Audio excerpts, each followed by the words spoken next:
been, about a month or 6 weeks since we talked about some of the crazy changes in the state of Indiana? Well, it's about all anyone's talking about again now that Governor Mike Pence signed the state's Religious Freedom Restoration Act into law.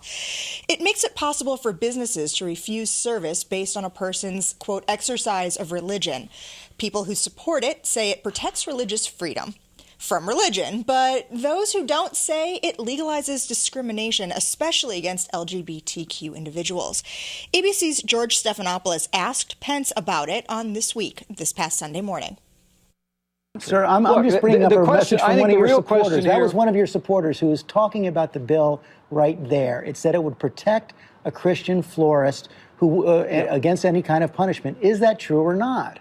George, look, the issue here is, is tolerance a two-way street or not? I mean, there's a lot of talk about tolerance in this country today having to do with people on the left. But here Indiana steps forward to protect the constitutional rights and privileges of freedom of religion for people of faith and families of faith in our state. And this avalanche of intolerance that's been poured on our state is just outrageous. So Stephanopoulos tried maybe 6-7 times to get a straight answer to that question. In an interview that went almost 12 minutes, he never really got it. Since that time Sunday morning, several cities and states have called for travel bans to Indiana. The NCAA Final Four starts in Indianapolis coming up. What do we think is going to end up happening? Well, I think something's definitely going to happen this week because yesterday Pence asked the legislature to send him, I guess, an addendum to the law, basically saying that this law does not discriminate against gay and lesbian couples.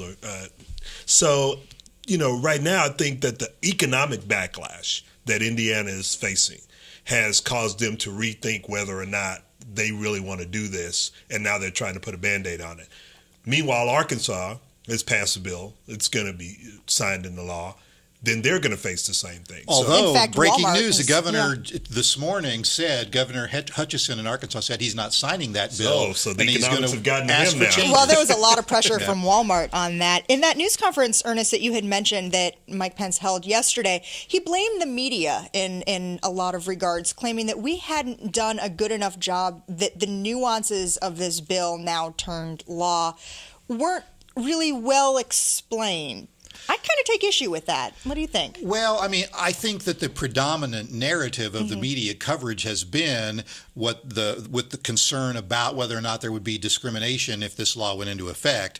I think he tried to explain, and certainly the media gave him time on the air and in print to say that he thought that it wasn't about discrimination. But I think the primary narrative was that this is the likely outcome of the bill. And I think part of the issue here is that the fact that those who wrote the bill specifically said that this bill was to give cover to those who did not want to provide services to same-sex couples. And when they came out and said that, that pretty much became the narrative.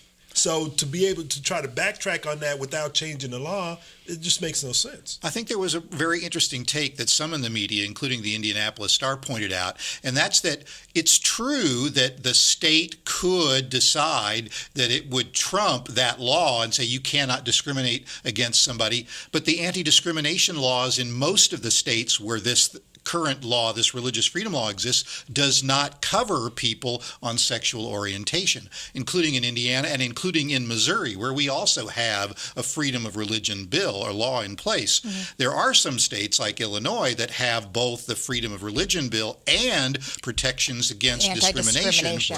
And if that's the case, then probably Pence would be right. I doubt that Pence is going to push for a law that would call for no discrimination against people based on their sexual orientation. The thing about it is, and this is what's really coming out, is that you have the beginning of the culture war 2016 in relation to the upcoming presidential election.